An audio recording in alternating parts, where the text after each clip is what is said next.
और अब बड़ी खबर का रुख कर लेते हैं। ये बड़ा हादसा कल हाथरस में हुआ है। हाथरस हादसे में अब तक 116 लोगों की मौत हो गई है। सत्संग भगदड़ में 35 से ज्यादा लोग जख्मी हैं। नारायण हरि के सत्संग में ये भगदड़ मची थी। सीएम योगी ने अधिकारियों के साथ बैठक की। आज हाथरस जाएंगे मुख्यमंत्री योगी आदित्यनाथ।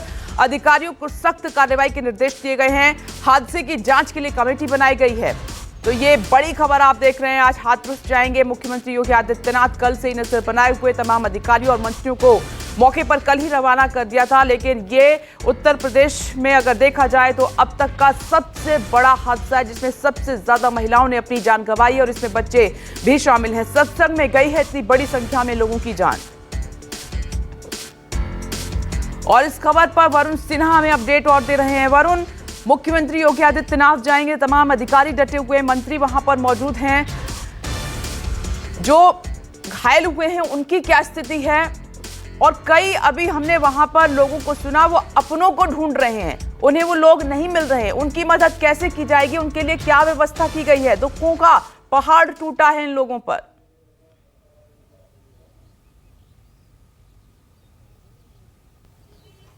बिल्कुल सही कहा विपने, शायद विपत्तियों का अंबार टूटा है। शायद कोई समझ भी नहीं पाएगा कि जो स्थिति कल बनी, उस स्थिति के पीछे जिम्मेदारी जब तय होगी तब तय होगी, लेकिन उसके पहले जिन लोगों के अपने गए, जिन लोगों का परिवार उजड़ गया, किसी परिवार में 4-4 लोगों की मौत हो गई, किसी के माँ बाप चले गए, बच्चे रह गए, तो ऐसी परिस्थिति में कौन जिम्मेदारी लेगा ये कहना बहुत ही मुश्किल है। और शायद अब भले ही जांच की बात की जाए, लेकिन उस समय प्रशासन को जिम्मेदारी उस समय होनी चाहिए थी जब ये हादसा होने की स्थिति बन रही थी। परमिशन दे दी जाती है, परमिशन में भीड़ ज्यादा आ जाए और भीड़ ज्यादा नियमित करने के लिए यहाँ पर लोगों की संख्या कम हो, तो ऐसे में जिम्मेदारी किसकी बनेगी? निश्चित तौर पे प्रशासन को भी समझना होगा और साथ साथ जो आयोजक थे उनकी जिम्मेदारी तो बनती। अब जरा पहले आपको मैं समझा लेता हूँ। करीब 4 जगह हेल्पलाइन नंबर इशू किए गए हैं, एटा में, आगरा में, इटावा में। जहां से लोग आए थे वहां पर हेल्पलाइन नंबर है। लगातार लोग पूछताछ कर रहे हैं। यहाँ पर जहां मैं मौके पर हूँ, जरा तस्वीरों के माध्यम से समझिए विपनेश। ये सामने की तरफ आपको पंडाल नजर आ रहा होगा, यहीं पर एक कार्यक्रम था।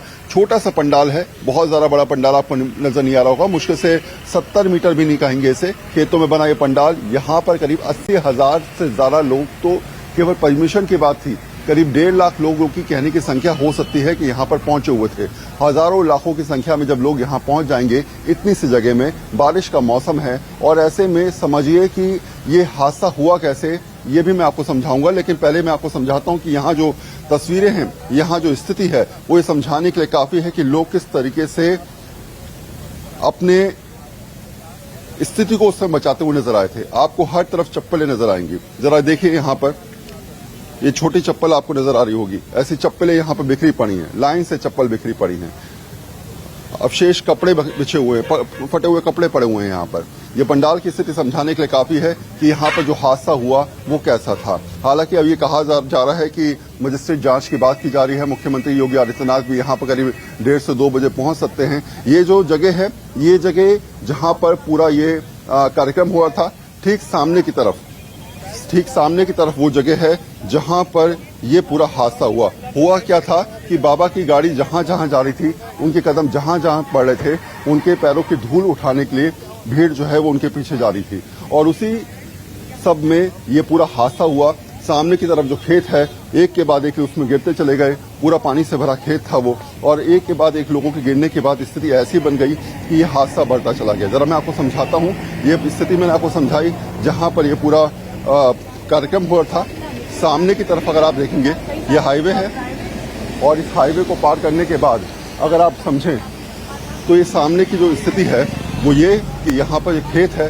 इस खेत में आप देखेंगे तो अभी भी यहाँ पर लोग जो हैं एनडीआरएफ के लगातार यहाँ पर सर्च ऑपरेशन चला रहे हैं, बात कर रहे हैं लोगों को, अपनों को ढूंढने के लिए यहाँ पर लोग आए हुए हैं। और आप स्थिति समझें तो आपको ये पूरी की पूरी तरीके से समझ में आ जाएगा। इस पूरे खेत में करीब 100 से ज्यादा लोगों की जान चली गई। एक के बाद एक लोग गिरते चले गए। हालात ऐसे बन गए जिसकी कल्पना भी शायद हम और आप नहीं कर सकते। ये सच में बहुत ही दिल दहलाने वाली घटना है। शायद इस समय जो भी लोग भी यहाँ पर हैं या जो टीवी के माध्यम से इन तस्वीरों को देख रहे होंगे, वो समझ पाएंगे मुश्किल से 30 मीटर का दायरा है अगर आप सामने से देखें, और 30 मीटर में करीब 100 से ज्यादा लोगों ने जान गंवा दी। आपको सामने की तरफ कपड़े नजर आ रहे होंगे, चप्पलें नजर आ रही होंगी। अभी भी यहाँ पर सर्च ऑपरेशन चल रहा है एनडीआरएफ की टीम का, और जो समझाने के लिए काफी है कि जो परिस्थितियां हैं वो कितनी ज्यादा भयावह हैं। जी विपनेश।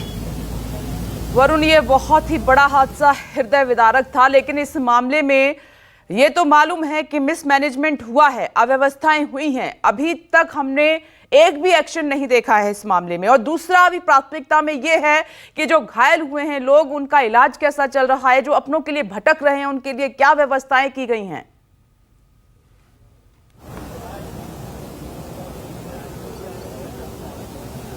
देखिए, 4 जगह करीब हेल्पलाइन नंबर शुरू किए गए हैं। लोग लगातार फोन कर रहे हैं, पूछ रहे हैं कि उनके अपने कहाँ हैं, कहाँ नहीं है। और शायद आप समझ सकती हैं कि जब अपना चला जाता है तो दुख, पीड़ा, इन परिस्थितियों में लोग क्या कुछ कर जाते हैं, परेशान हो जाते हैं। और शायद कुछ लोग यहाँ पहुंचे हुए भी हैं, कुछ लोग अस्पतालों में गए हुए हैं, कुछ लोग लगातार ये समझ रहे हैं, क्योंकि यहाँ से घायलों को निकाल के इटावा, एटा, आगरा तमाम जगह ले जाया गया और इसलिए लोगों को लोकेशन ट्रेस करनी पड़ रही है कि आखिर उनके अपने कहाँ पर हैं। हालांकि हेल्पलाइन नंबर के जरिए थोड़ी बहुत सहूलियत हो सकती है, लेकिन जब सारी चीजें हो जाए तो उसके बाद पूछने वाला कौन रहता है। और शायद यही वजह है कि आंखों में आंसू लेकर अपनों की दरकार लिए, अपनों की पहचान करने के लिए लगातार लोग एक दर से दूसरे घर भटक रहे हैं। लगातार प्रशासन से गुहार लगा रहे हैं कि आखिर हमारे अपने कहाँ हैं, हमें बता दीजिए। जिन लोगों की आइडेंटिफाई हो गई है बॉडीज, वो उनके अपने उस चीज को, उनकी बॉडीज को ले जा रहे हैं, लेकिन जिनकी पहचान अभी तक नहीं हुई है, जिनके बारे में पता नहीं चल पाया है, जो घायल हैं, उनके अपने भी उनको ढूंढते नजर आ रहे हैं। जरा आप समझेंगे तो आप देखेंगे अभी भी सर्च ऑपरेशन चल रहा है। सामने की तरफ आप देखिए, जरा मैं अपने कैमरामैन उमेश से कहूंगा अगर वो आपको दिखा पाए कि लगातार बारीकी से सर्च ऑपरेशन अभी भी किया जा रहा है, क्योंकि लोग मिसिंग हैं।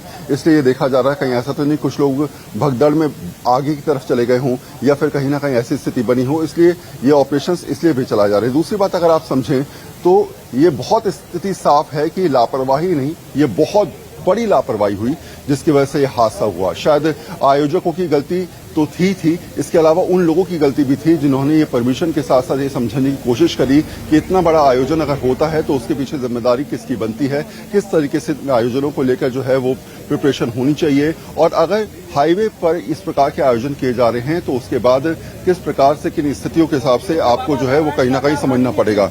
अगर सामने की तरफ आप देखेंगे तो आप समझ पाएंगे कि ये स्थिति बहुत ही भयावह है। सामने की तरफ अगर आप देखें, ठीक है वरुण, अगर आपको समझ में आ रहा होगा, डॉग स्क्वाड यहाँ पर मौजूद है। आपसे अपडेट लगातार लेते रहेंगे। तो वरुण वो जगह दिखा रहे हैं जहां पर इतना बड़ा हादसा हुआ।